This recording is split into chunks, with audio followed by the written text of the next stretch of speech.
तो नमस्कार दोस्तों, हमारे चैनल पर आपका स्वागत है। तो आज हम तीसरा चैप्टर करेंगे, भारतीय संविधान की विशेषताएं। तो चलिए, आप अगर हमारे चैनल पर नए हैं तो ज़रूर सब्सक्राइब करें और पिछला वीडियो अगर नहीं देखें तो जाकर देख लें। मोस्ट इम्पोर्टेंट चैप्टर कराया गया है। तो चलिए, ये भी इम्पोर्टेंट चैप्टर है, आप इसे भी अच्छे से कवर करें हमारे साथ। तो आज का पहला क्वेश्चन है, संविधान में हमारे राष्ट्र का उल्लेख किन नामों से किया गया है? इंडिया, दैट इज़ भारत, अर्थात इंडिया अर्थात भारत। ठीक है, भारत। अब चले, दूसरा क्वेश्चन है, भारतीय संविधान में किस प्रकार की शासन प्रणाली की व्यवस्था की गई? संसदात्मक शासन व्यवस्था में विधायिका का कार्यपालिका पर नियंत्रण होता है। अब अगला क्वेश्चन है हमारा, अध्यक्षात्मक प्रशासन प्रणाली का आधारभूत तत्व क्या है? एकल कार्यपालिका। अगला क्वेश्चन हमारा, भारत की संसदीय शासन प्रणाली एवं ब्रिटेन की संसदीय शासन प्रणाली के मध्य अंतर का मुख्य बिंदु कौन सा है? न्यायिक समीक्षा। तो चलिए, अगला क्वेश्चन हमारा रहेगा, भारत का संविधान परिसंघीय है, यह किससे निर्धारित होता है? केंद्र और राज्यों के मध्य शक्तियों के वितरण से। भारत का संविधान परिसंघीय है, यह किससे निर्धारित होता है? केंद्र और राज्यों के मध्य शक्तियों के वितरण से। तो चलिए, आप देख सकते हैं कि भारतीय संविधान के मूल्य कौन कौन से? स्वतंत्रता, लोकतांत्रिक, समानता, भ्रातृत्व, संप्रभुता, समाजवादी, पंथनिरपेक्ष, लोकतांत्रिक। इन सबको आप याद रखें, ये मोस्ट इम्पोर्टेंट है। तो चलिए, अब अगला क्वेश्चन, नीति निर्देशक तत्वों तथा मूल अधिकारों को संविधान की आत्मा किसने कहा? ग्रेनविल ऑस्टिन ने। किसने कहा? ग्रेनविल ऑस्टिन ने। तो हमारा अगला क्वेश्चन रहेगा, मूल संविधान में कुल कितने अनुच्छेद और कितनी अनुसूचियाँ थी? तो 395 अनुच्छेद और 8 अनुसूचियाँ थी। फिर हमारा अगला क्वेश्चन है, सर्वप्रथम कांग्रेस के किस अधिवेशन में जन गण मन गाया गया था? कलकत्ता अधिवेशन 1911 ईस्वी में। सर्वप्रथम कांग्रेस के किस अधिवेशन में जन गण मन गाया गया था? कलकत्ता अधिवेशन वर्ष 1911 में। और राष्ट्रगान के गायन का मानक समय कितना है? 52 सेकंड। ये तो आपको याद होगा। तो चलिए, अगला क्वेश्चन हमारा रहेगा, भारतीय संविधान की जटिलता के कारण इसे वकीलों का स्वर्ग कहा जाता है। भारतीय संविधान की जटिलता के कारण इसे किसका कहा जाता है? वकीलों का स्वर्ग कहा जाता है। चलिए, अब ये एक पॉइंट और नोटिस कर लें, आप नोट कर लें, एस.आर. बोम्मई बनाम भारत संघवाद 1994 में उच्चतम न्यायालय ने कहा, भारतीय संविधान एक परिसंघात्मक संविधान है। कौन सा संविधान है? भारतीय संविधान एक परिसंघात्मक संविधान है। किसने कहा था? एस.आर. बोम्मई बनाम भारत संघवाद 1994 में उच्चतम न्यायालय ने कहा था। चलिए, अगला क्वेश्चन हमारा रहेगा, भारतीय संविधान की अधिक कठोर तथा अधिक लचीले के मध्य एक अच्छा संतुलन स्थापित करता है, यह कथन किसका है? केसी वेयर ने का। केसी वेयर। चलिए, इस पॉइंट को नोट कर लिया, भारतीय संविधान अंशतः कठोर और अंशतः लचीला है। हमारा जो संविधान है वो अंशतः कठोर और अंशतः लचीला है। चलिए, अगला क्वेश्चन हमारा रहेगा, भारत अर्धसंघात्मक राज्य है, यह किसने कहा था? केसी वेयर ने। भारत अर्धसंघात्मक राज्य है, यह किसने कहा था? केसी वेयर ने कहा था। अब केसी वेयर यहाँ पर 2 है, अब इसे भी याद करके रखें सही से। भारतीय संविधान अधिक कठोर तथा अधिक लचीले के मध्य एक अच्छा संतुलन स्थापित करता है, यह कथन किसका है? केसी वेयर का। तो चलिए, अगला क्वेश्चन हमारा, भारतीय संविधान के वृहद होने का क्या कारण है? संघ तथा राज्यों का एकल संविधान। संघ तथा राज्यों का एकल संविधान।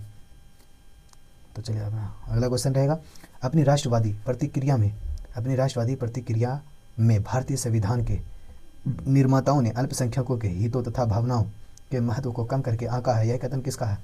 आइवर जेनिंग्स का। किसका है यह कथन? आइवर जेनिंग्स का। तो चलिए, अगला क्वेश्चन हमारा, भारत में राजनीतिक सत्ता का प्रमुख स्रोत कौन है? जनता। भारत में राजनीतिक सत्ता का प्रमुख स्रोत कौन है? जनता। कोई भी संविधान कितना अच्छा क्यों ना हो, यदि उसे क्रियान्वित करने वाले बुरे व्यक्ति हैं तो संविधान भी बुरा हो जाएगा, यह कथन किसका है? तो यह कथन डॉक्टर भीमराव अंबेडकर का। यह कथन किसका है? भीमराव अंबेडकर का। तो चलिए, अगला क्वेश्चन बहुत तेज़ी के साथ हमें करना है, 2 चैप्टर आज भी हमें करना है। तो चलिए, अगला क्वेश्चन है, संविधान को संघात्मकता के तंग ढांचे में नहीं ढाला गया, यह कथन किसका है? डॉक्टर भीमराव अंबेडकर का। संविधान को संघात्मकता के तंग ढांचे में नहीं डाला गया है, यह कथन किसका है? ये कथन जो है ये डॉक्टर भीमराव अंबेडकर का है।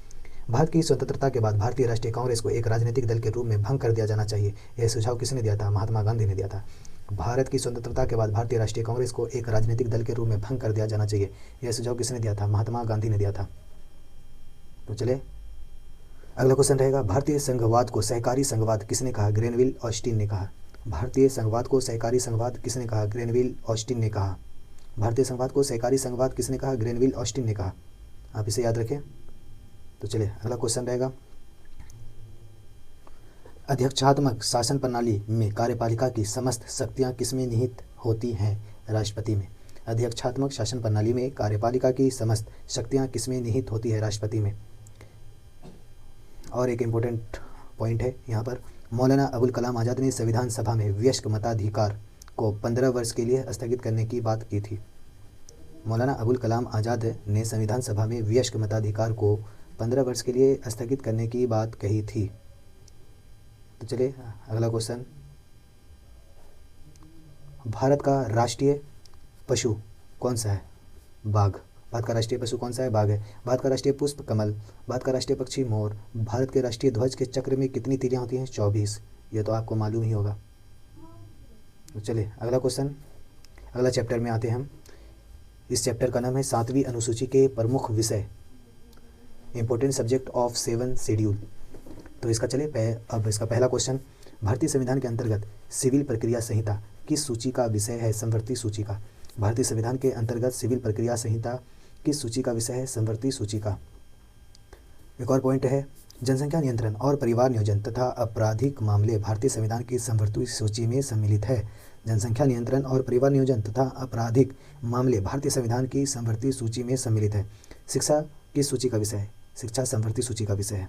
शिक्षा किस सूची का विषय है? समवर्ती सूची का। चलिए अगला पॉइंट है, शिक्षा प्रारंभ राज्य सूची का विषय था, इसे 42वें संविधान 1976 द्वारा समवर्ती सूची में स्थानांतरित किया गया था। ये इस बात को याद रखें कि शिक्षा प्रारंभ राज्य सूची का विषय था, जब शुरू हुआ था तो राज्य सूची का विषय था, और ये 42वें संविधान 1976 द्वारा समवर्ती सूची में स्थानांतरित कर दिया गया। चलिए तो अगला क्वेश्चन है, भूमि सुधार किस सूची के अंतर्गत शामिल हैं? राज्य सूची के। भूमि सुधार किस सूची के अंतर्गत शामिल है? राज्य सूची के। तो चलिए अगला क्वेश्चन है, रेलवे पुलिस किस सूची का विषय है? रेलवे पुलिस किस सूची का विषय है? तो ये है राज्य सूची का विषय। रेलवे पुलिस किस सूची का विषय है? राज्य सूची का विषय है। आर्थिक नियोजन किस सूची का विषय है? समवर्ती सूची का। आर्थिक नियोजन किस सूची का विषय है? समवर्ती सूची का। आप याद रखिए इसे भी। चलिए अगला क्वेश्चन है, कृषि भारतीय संविधान की किस सूची से संबंधित है? कृषि राज्य सूची से संबंधित है। किससे संबंधित है? राज्य सूची से। पंचायती राज किस सूची से सम्मिलित है? ये भी राज्य सूची में सम्मिलित है। अब देखें आप राज्य सूची में कौन कौन सी सूची शामिल है। तो देखिए, भूमि सुधार, रेलवे पुलिस, ये सब राज्य सूची में शामिल है। आर्थिक नियोजन ये समवर्ती सूची का है। कृषि, पंचायती राज ये सब राज्य सूची में आता है। आप इसे याद रखें। तो चलिए अगला पॉइंट है हमारा, दंड प्रक्रिया भारतीय संविधान की 7वीं अनुसूची की सूची 3 समवर्ती सूची में शामिल है। दंड प्रक्रिया भारतीय संविधान की 7वीं अनुसूची के सूची 3 समवर्ती सूची में शामिल है।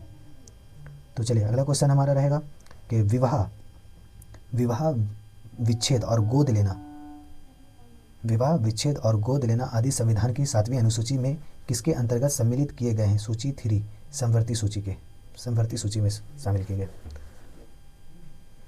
तो चलिए अगला क्वेश्चन हमारा रहेगा, तीनों सूचियों से संबंधित प्रमुख विषय। संघ सूची प्रतिरक्षा किससे संबंधित है? ये राज्य सूची के अंतर्गत आता है। इसमें लोक व्यवस्था। और समवर्ती सूची में क्या आता है? दंड विधि, प्रक्रिया विधि। अब दूसरा है विदेशी मामले होंगे रेल व ग्रामीण पुलिस सहित। और इनका समवर्ती सूची आर्थिक व सामाजिक योजनाएं। नागरिकता कारागार में राज्य सूची में आएंगे और समवर्ती सूची में शिक्षा आएगा। ठीक है। संचार डाक वातार ये किस में आया? भूमि सुधार में। और समवर्ती सूची 1 में। तो चले आप इसे 1-2 बार और देखेंगे वीडियो और हमारे साथ पढ़ेंगे तो आपको ज़रूर याद हो जाएगा। तो चले अगला क्वेश्चन है हमारा, निगम कर, सेवा कर, तो स्थानीय स्वशासन, विवाह विच्छेद, युद्ध और शांति प्रादेशिक लोक सेवा होगा। और समवर्ती सूची में कारखाने मजदूर संघ आएगा। संघ सूची में सीमा शुल्क व निर्यात शुल्क, राज्य सूची में लोक स्वास्थ्य, समवर्ती सूची में खाद्य पदार्थों और अन्य पदार्थों का अपमिश्रण, संघ सूची में बीमा, राज्य सूची में बाजार एवं मेले, समवर्ती सूची में जनसंख्या नियंत्रण व परिवार नियोजन, संघ सूची में प्रत्यारोपण, राज्य सूची में सट्टा व जुआ, समवर्ती सूची न्याय प्रशासन, संघ सूची में शेयर बाजार, राज्य सूची में कृषि भूमि पर संपदा शुल्क, समवर्ती सूची में संपत्ति का अर्जन व अधिग्रहण। तो चले अगला क्वेश्चन हमारा है अंतर्राष्ट्रीय संधि और करार, ये पशुपालन सिंचाई विद्युत में आएगा। रेलवे, कृषि, आयकर कर और समवर्ती में बाट माप, संघ में मुद्रा रिजर्व बैंक, संघ में मुद्रा रिजर्व बैंक और इसमें गैस, समवर्ती में वन जीव जंतुओं का संरक्षण। संघ में समुद्री व हवाई मार्ग और राज्य में शराब और समवर्ती में समाचार पत्र, पुस्तकें और मुद्रणालय। संघ में विदेशी ऋण, विदेशी व्यापार, राज्य में मनोरंजन और समवर्ती में स्वच्छता व औषधालय। संघ में लॉटरी और राज्य में भू राजस्व या लागान और समवर्ती में औद्योगिक विवाद। संघ में आयकर, कृषि से भिन्न और राज्य सूची में विद्युत पर कर, समवर्ती में उत्तराधिकार। संघ सूची में जनगणना, राज्य सूची में पथकर, टोल टैक्स और समवर्ती सूची में विधि, वृत्ति, चिकित्सा व वृत्तियाँ। संघ सूची में डाकघर, बचत बैंक, राज्य सूची में प्रति व्यक्ति कर और समवर्ती में कीमत नियंत्रण। संघ सूची में स्टॉक एक्सचेंज, राज्य सूची में विलासिता की वस्तुओं पर कर और समवर्ती में जन्म मरण पंजीकरण। चलिए इसका एक इम्पोर्टेंट पॉइंट आप याद रखें, इसको भी हमारा आखिरी पॉइंट है। वर्तमान संघ में सूची में 58 विषय, राज्य सूची में 59 विषय और समवर्ती सूची में 52 विषय शामिल है।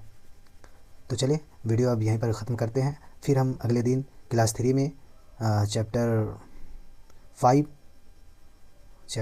और 6 करेंगे। आज 3 और 4 हो गया।